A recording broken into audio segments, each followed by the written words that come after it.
Hi guys! So again welcome back to my YouTube channel. So Ankur വാരിക്കോ രണ്ടാമത് പറഞ്ഞിരിക്കുന്ന കാര്യം success and ഫെയിലിയേഴ്സിൽ ആളുടെ എന്താണെന്ന് വെച്ചാൽ ആളെങ്ങനെയാണ് നോക്കി കാണുന്നത് എന്ന് വെച്ചാൽ അത് എനിക്കും റെസനേറ്റ് ചെയ്യണ മാതിരി എനിക്ക് നന്നായി തോന്നിയിട്ടുണ്ട്. ഫോർ എക്സാമ്പിൾ നമ്മളിപ്പോൾ നമുക്ക് ഓഫ് കോഴ്സ് ഹേർഡിൽസും ഒബ്സ്റ്റക്കിൾസും ഒക്കെ ലൈഫിൽ ഉണ്ടായേക്കാം, തടസ്സങ്ങളും ഒക്കെ.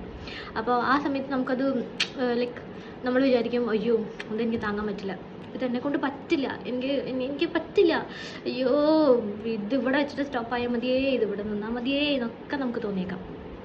ബട്ട് ആ സിറ്റുവേഷൻസ് ഓവർകം ചെയ്ത് വന്ന് നിങ്ങൾ ബാക്കിലേക്ക് self reflect, please note the point, self reflect ചെയ്ത് നോക്കൂ.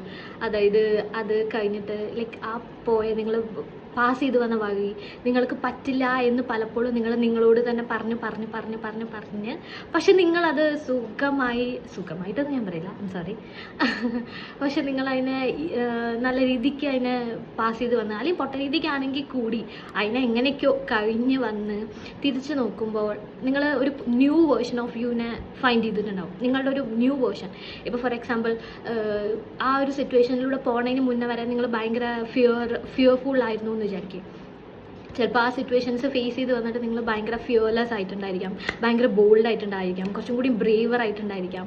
അപ്പോൾ അങ്ങനെയെങ്കിൽ അത് നല്ലതല്ലേ ആ ഒരു സിറ്റുവേഷനിലൂടെ പോയി വന്നത്.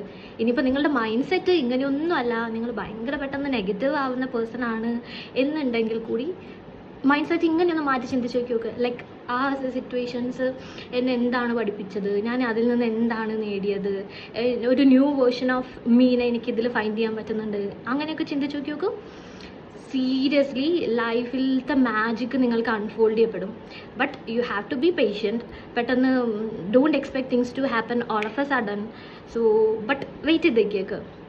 ആൻഡ് ഇത് എല്ലാവരും ഇപ്പോൾ വിചാരിക്കുന്നുണ്ടായിരിക്കും, ഇതിപ്പോൾ പറയാൻ എളുപ്പമാണ്, പറഞ്ഞു തീർക്കാൻ എളുപ്പമാണ്. നോ, അല്ല.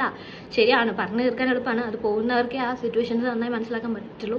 ബട്ട് സ്റ്റിൽ എനിക്ക് ചുറ്റുമുള്ള കണ്ടിട്ടുള്ള ആൾക്കാരിൽ വെച്ചിട്ട്, അല്ലെങ്കിൽ എൻ്റെ അനുഭവത്തിൽ തന്നെ വെച്ചിട്ട് ഒക്കെയാണ് ഞാനത് പറയുന്നത്. ഇതെന്താണ് ഈ സിറ്റുവേഷൻ നമ്മളെ പഠിപ്പിക്കാൻ ഉദ്ദേശിക്കുന്നതെന്ന് മാത്രം ചിന്തിച്ചാൽ മതി.